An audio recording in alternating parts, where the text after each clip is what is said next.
We also face rival powers, Russia and China.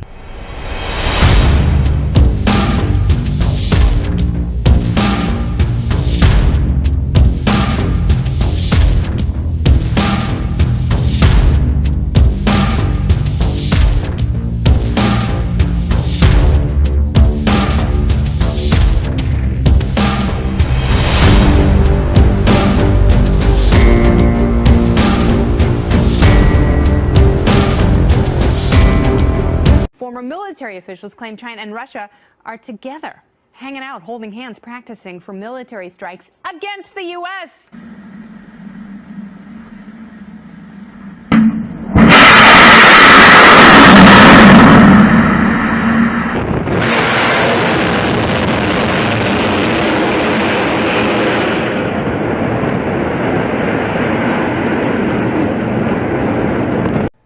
And over in the U.S., Defense Secretary James Mattis says the best way for America to avoid war is if its troops are, quote, ready to go. Speaking to soldiers on Friday, he said U.S. diplomats rely on the military's preparedness, which allows them to speak with authority in negotiations. Won Jung-han with the details. Storm clouds are gathering over the Korean peninsula, U.S. Defense Secretary Jim Mattis said on Friday. Mattis was speaking to soldiers and airmen at the 82nd Airborne Division's Hall of Heroes in North Carolina as part of his holiday tour of bases to greet troops. He didn't go so far as to predict armed conflict, but he said America will have the best chance of preventing one if its words are backed up by a strong military. A military that is ready to take action, he said, will give weight to the words of diplomats as they try to put an end to North Korea's nuclear and missile programs. Mattis's remarks came as the United Nations adopted tough new sanctions on North Korea, seeking to ban around 90% of the regime's imports of refined petroleum products. While the defense secretary has highlighted the importance of military preparedness, telling the troops to read the book, A Study in Unpreparedness, published in a decade after the Korean War ended in 1953, to get an idea of what went wrong the last time around. Reports have suggested recently that the U.S. was considering evacuating the families of military personnel in South Korea, but Mattis said it hasn't reached that point yet. Mattis' remarks came as South Korea prepares to host the Winter Olympics in February in Pyeongchang, just 80 kilometers from demilitarized zone. Although analysts have warned that North Korea could try to disrupt the games with provocations, Mattis said he thinks that's unlikely.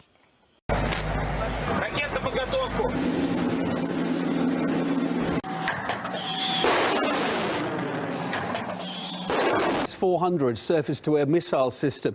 It can hit low-flying targets, which are harder to intercept, at a range of 400 kilometers.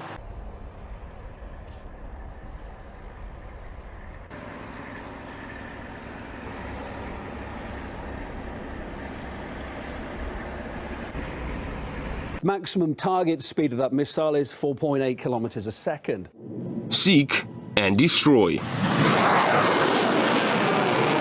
Planes, helicopters, and even missiles, you name it. The S-400 Triumph can locate and hunt down almost any flying target. First, the target is spotted and identified. Then the system starts monitoring it, or following its course. Then the command makes the call to either eliminate the target or not. After getting the green light, the system opens fire. One of the strong suits of the system is its mobility. It can literally create full-scale air defense anywhere on the ground within minutes.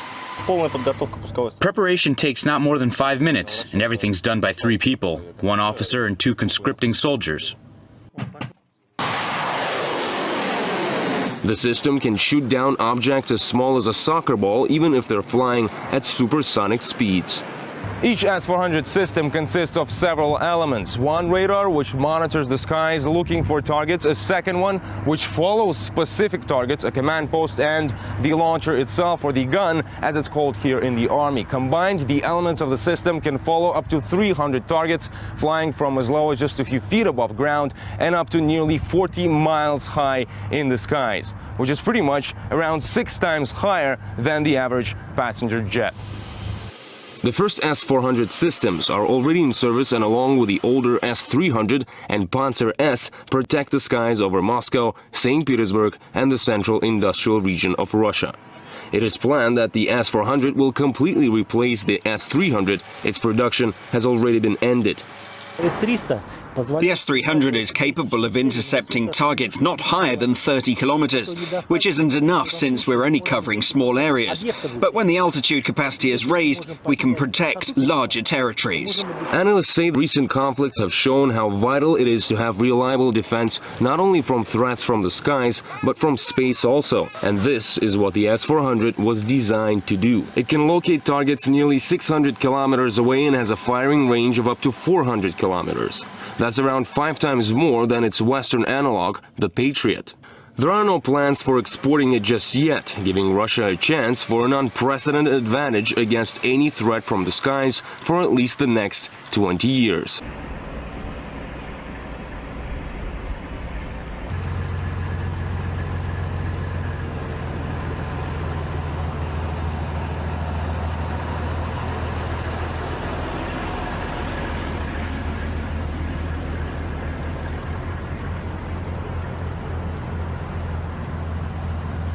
Well, they are not bumping around here. U.S. and South Korean soldiers training in the mountains near where those Olympics will be held, not too far from Seoul. The former Deputy Secretary of State, Director of the National Intelligence, John Negroponte, joining us right now. Sir, always good to have you. Thank you for taking the time.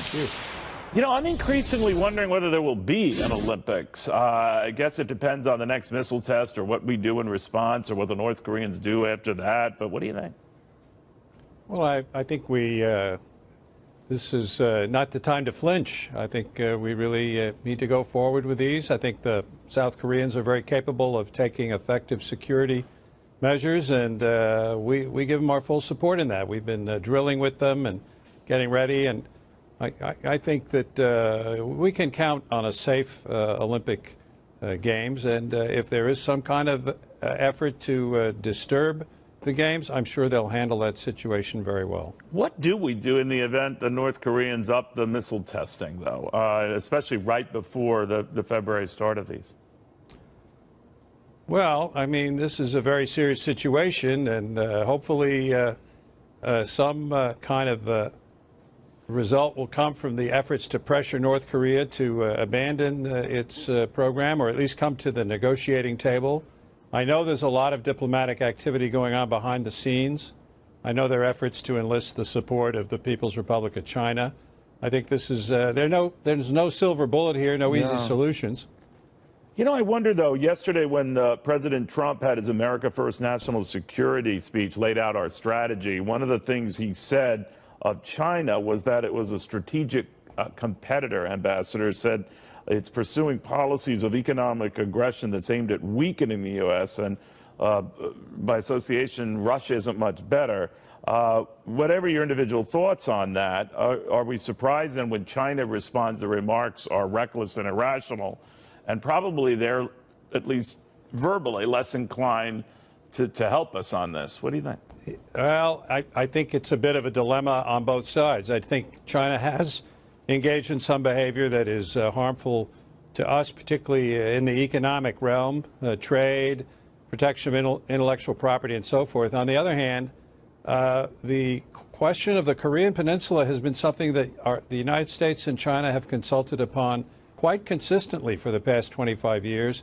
And to the best of my understanding, that still continues. So I would hope, notwithstanding some of the rhetoric that is going on, that this will be an area of continued cooperation. I believe it's certainly in our mutual interest to do that. Yeah, it would seem to be. You know, Ambassador, I'd be curious what you think would be deemed an act of war. I don't want to sound simplistic here, but a lot of people said we shoot down the next missile, or taking it to the next level, we shoot down the bases from which these missiles are launched, if that were to occur. Now, I guess it depends on what your definition of an act of war is, but either would be deemed an act of war, would it not?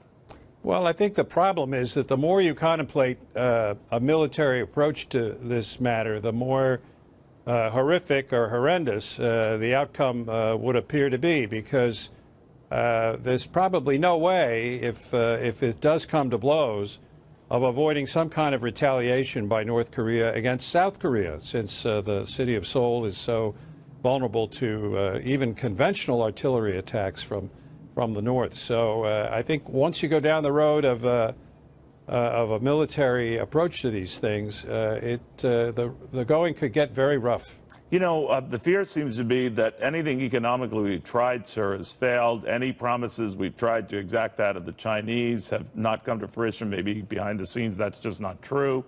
But that there's constant cynicism expressed within the Trump White House that the Chinese are even approaching doing anything substantive to rein North Korea in. Do you agree with that? Well, ultimately, I think we and the Chinese have got to try to come to some agreement about what kind of Korean peninsula we want to see, and then put it in some kind of a context. I think the Chinese have some concerns that if this is subjected to some kind of random occurrences, that we could end up with U.S. troops on the Yalu River or with North Korean refugees flooding into China. Those are the kinds of things they don't want to see.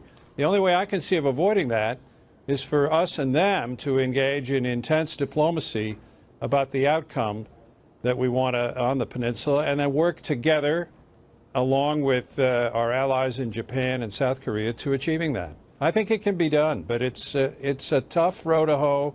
It's the toughest problem that's come along in a long time.